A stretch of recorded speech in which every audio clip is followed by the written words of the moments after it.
Officials from DHS said Wednesday they're investigating the Christmas Eve death of an 8-year-old Guatemala boy in the custody of U.S. Border Patrol agents, but they suggested the problem could have originated before he got to the U.S. There are literally dozens of migrants crossing the border each day with illnesses, and DHS is looking into whether migrant shelters in Mexico may be prone to spreading disease, etc., that are causing some of these illnesses, a DHS official told reporters on a conference call Wednesday.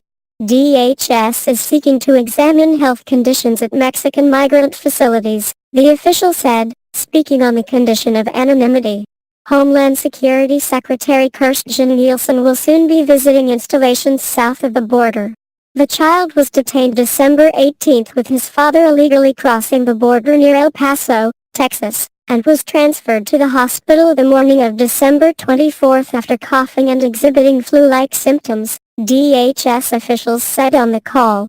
The boy tested negative for strep throat and, despite having a high fever, was diagnosed with a cold and released back to border agents with prescriptions for antibiotics and Tylenol, officials said.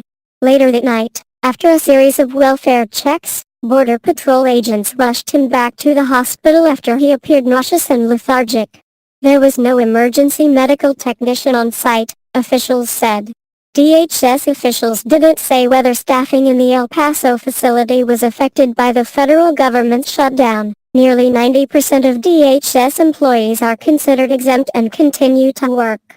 The child lost consciousness on the way and was pronounced dead at the hospital just before midnight. He was identified by authorities in his home country as Felipe Gomez Alonso, according to the Associated Press. Authorities are conducting an ongoing investigation regarding the decisions and factors, the DHS said on the call. In response to the boy's death, the department on Wednesday ordered secondary medical checks on every child in its custody, with a particular focus on the children under 10.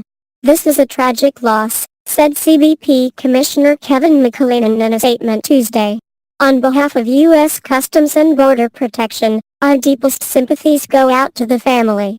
The boy's death comes as President Donald Trump is in the middle of a shutdown standoff with Congress over border wall funding.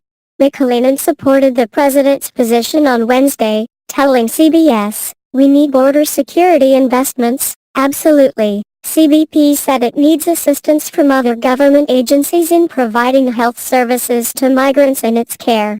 The agency is considering options for surge medical assistance from the Coast Guard and may request further aid from HHS, the Department of Defense and FEMA. CBP is also coordinating with the CDC.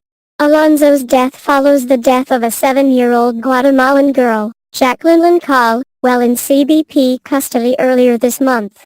Cal, along with her father, was part of a group of 163 migrants arrested December 6 near a border crossing in New Mexico. She began vomiting and stopped breathing while in CBP's care before eventually dying at a Texas hospital. Ted Harrison contributed to this report.